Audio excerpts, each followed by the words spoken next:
시옷 인스티튜트. 안녕하세요, 여러분. 구독, 좋아요, 알림 설정 함께 해주세요. 시온연구소입니다. 오늘은 한글 공부, 한글 학습에 대해서 이야기해 보도록 할게요.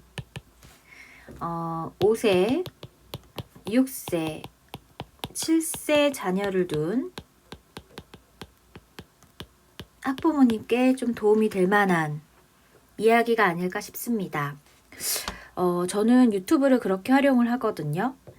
설거지를 할 때 이렇게 좀 귀에 꽂고 내가 듣고 싶은 내용을 좀 들으면서 설거지를 하면 되게 좀 몰입이 잘 되더라고요. 집중이 잘 되고 또 잘 들리고, 여러분들도 이번 영상을 그렇게 한번 활용하시면 좋을 것 같습니다. 한글 공부 어떻게 시켜야 할지 좀 고민이 되시죠? 먼저 한글에 대해서 좀 알아봅시다. 한글은 어떻게 보면 수단입니다. 자, 아이가 태어났습니다. 네, 꼬물꼬물 아이에서 아이가 뱃속으로 나왔어요. 그러면 아이가 맨 처음에는 말을 못하죠. 하지만 2년 정도가 되면 슬슬 말을 하기 시작합니다. 근데 말과 한글은 어떻게 다를까요? 말을 어떻게 배우나요? 그렇습니다. 부모가 아이에게 말을 시킵니다. 그래서 그 말을 따라하고 또 말을 시키는 와중에 그 물건을 봅니다. 그러면서 그 말을 배웁니다.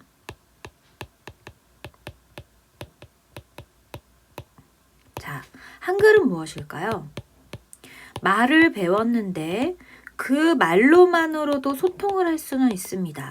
그런데 말 말고도 글로 소통을 하기 위해서는 어떠한 기호, 문자들이 필요하죠?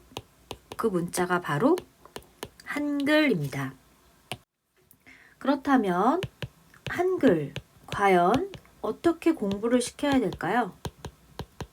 네, 공부해야 할까요? 자, 한글은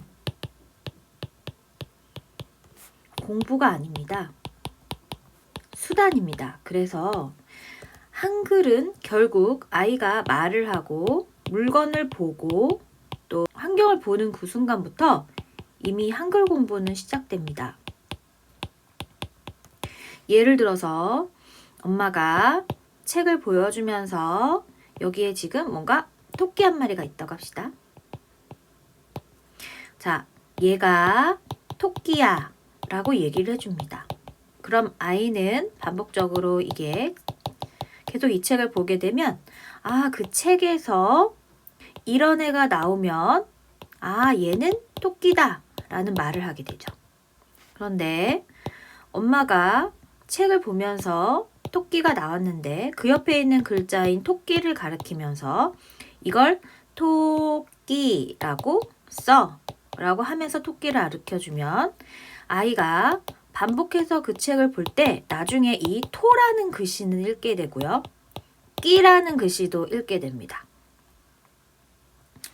자, 우리가 길을 가고 있다라고 생각을 해봅시다. 자, 자동차를 타고 놀러 가고 있는데 아이가 갑자기 그럽니다. 엄마, 저기에 토가 있어.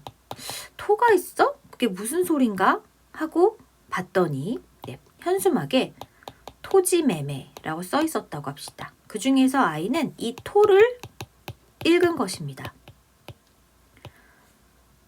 그런데 우리는 한글을 초등학교 가서 배운다고 생각을 합니다.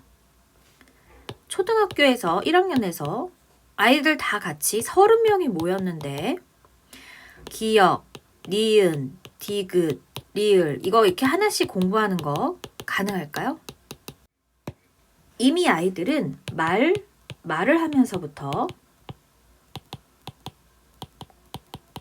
한글을 배웁니다. 자, 엄마는 책을 읽어주면서 책 속에 나오는 단어를 아이에게 보여줍니다. 벌써 한글 공부가 시작됩니다. 직관력이나 기억력 매우 빠른 친구들이 있습니다. 시각적인 변화에 예민하게 반응하는 친구들이 있어요. 이런 친구들 같은 경우에는 한글을 매우 빨리 기억하고 한글을 매우 빨리 익힙니다. 무슨 얘기냐면, 자, 책이 있습니다. 혹은 냉장고에 가나다라 바바사라 자, 이렇게 한글판이 붙여져 있습니다. 아이는 엄마 이건 무슨 글자야? 그건 가야. 아, 이게 가구나. 엄마 이건 무슨 채소야? 이건 가지야. 아, 그러면은 이 가를 이렇게 쓰는구나. 아이는 실생활에서 한글을 배웁니다. 한글을 익히게 되는 거죠. 시간이 지나면 한글을 노출을 많이 시킨 아이는 저절로 한글을 학습하게 됩니다. 그런데 학교에서 초등학교 들어가자마자 기역, 니은, 디귿, 리을을 함께 가르친다는 것 자체가 말이 안 됩니다. 아이는 내가 학교에 들어가기 전에 어떠한 행동을 했느냐에 따라 한글의 학습 정도가 다 다릅니다. 한글에 많이 노출된 아이는 벌써 한글을 읽고 쓸 줄도 알 수 있습니다. 한글에 노출되지 않은 아이는 읽는 것도 아는 것만 읽고 쓰는 것도 아는 것만 쓰겠죠. 아예 한글을 하나도 모른다? 이런 친구는 있을 수가 없겠죠. 왜냐하면 말을 하면서 글도 보고 어떠한 대상도 보면서 이 세 가지가 한꺼번에 어우러지면서 한글을 계속 보면서 살기 때문입니다. 이게 하나의 삶이 됩니다. 한글은 학교에서 시켜야 되는 학습이라고는 볼 수 없습니다. 집에서 노출을 많이 시키면 자연스럽게 익히게 됩니다. 예를 들어서 우리가 한국에서 살다가 미국으로 가게 됐다고 봅시다. 아이는 미국에서 학교에 들어가게 되고 맨 처음에는 아이들과 소통을 하기가 어렵습니다. 하지만 계속 말을 하다 보면, 익히다 보면, 노출하다 보면 자연스럽게 헬로우라는 것이 인사라는 걸 알게 되고 친구들이 계속 헬로우 하니까 나도 헬로우 하다 보면 인사를 말로 익히게 됩니다. 그런데 어느 날 길을 가는데 헬로우라고 쓰여져 있으면 저걸 읽게 되고 읽는 순간 내가 알고 있는 그 헬로우라고 말을 하는 그 말이 저렇게 쓰는 거구나. 글을 익히게 됩니다. 이렇게 글은, 말은 수단입니다. 뗄래야 뗄 수 없는 삶의 일부분이죠. 그래서 따로 시간을 떼서 공부를 한다는 것 자체가 있을 수가 없습니다. 다시 한글로 와서 한번 예를 들어 보겠습니다. 자, 오늘 엄마가 시장에서 가지를 사왔습니다. 오늘 엄마가 시장에서 바나나를 사왔습니다. 이 두 가지 낱말을 이렇게 붙여 놓습니다. 자, 엄마가 이거는 가지야. 가지라는 채소야. 가지라는 채소는 이렇게 붉은색이지. 맛은 이런 맛이야. 그러면서 쓸 때는 이렇게 쓰지. 가지. 자, 이건 바나나야. 껍질은 노랗지? 하지만 까면 하얀색이야. 이건 과일이야. 이거는 바나나. 이렇게 써. 아이는 지금 여기에서 가자를 배웠고, 바자를 배웠고, 지자를 배웠고, 나자를 배웠습니다. 가, 바, 지, 나를 배웠어요. 그래서 우리가 이 글자를 배우는 순간 이 글자가 나오는 또 다른 글자들도 다 알게 됩니다. 예를 들어서 가세요에서 가를 읽게 되고 지구에서 지자를 읽게 됩니다. 그럼 여기에서 아이가 구자도 배웠다고 합시다. 그렇더라면 어느 순간 지구라는 글자를 읽게 됩니다. 자기가 지구를 읽는 순간 지구? 말을 할 때 내가 많이 썼던 지구를 떠올립니다. 자, 그러면 아이가 내가 지구라는 말을 했었는데 TV에서 지구가 나오면서 이게 지구라고 알려줍니다. 내가 말했던 그 지구, 내가 들었던 그 지구가 바로 이 지구구나 라고 알게 되는 거죠. 이렇듯 한글은 먼저 말을 배웁니다. 그리고 이 말에 따른 대상을 눈으로 확인합니다.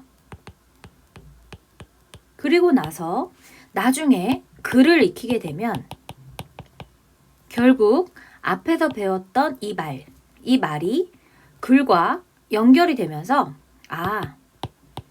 한글을 배우게 됩니다. 근데 아이들마다 접하는 한글은 매우 다르죠? 다릅니다. 우리는 이 접하는 말이 다르기 때문에 어떤 친구는 A 유형으로, 어떤 친구는 B 유형으로 각자 자기의 삶에 밀착시킨 다양한 대상들에 대한 글자를 배우게 되는 거죠.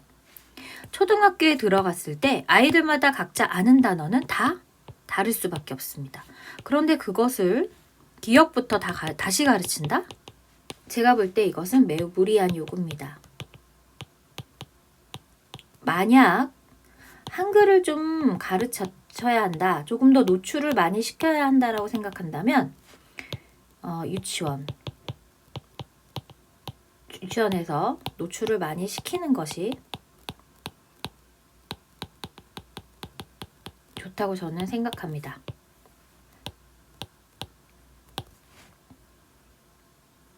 한글. 우리가 말과 글을 배울 때 우리나라의 글이 한글입니다. 말과 글을 배울 때 미국에서는 이게 뭘까요? 네, 영어입니다. 각자 말과 글은 나라마다 다 다른 기호, 한글이나 영어, 한문, 일어 등등 이런 것들은 하나의 기호입니다. 기호는 수단입니다. 우리가 이 한글 공부를 꼭 익혀야 한다 라고 생각하지 맙시다. 꼭 배워야 한다 라고 생각하지 맙시다. 일상생활에서 노출시켜서 그걸 보고, 듣고, 써보고, 적용해보며 한글을 배워갑니다. 잊지 맙시다. 한글은 어렵지 않습니다. 삶 속에서 배우는 것이 바로 이 한글이라는 수단입니다. 자, 오늘은 여기까지입니다. 다음 시간에도 좋은 내용으로 여러분들을 만나 뵙도록 하겠습니다. 여러분 새해 복 많이 받으시고 올 한 해도 풍성한 나 그리고 또 풍성한 가족 또 풍성한 어떤 마음을 여러분들이 듬뿍 받으시기를 바랍니다. 그럼 여러분 다음 시간까지 안녕.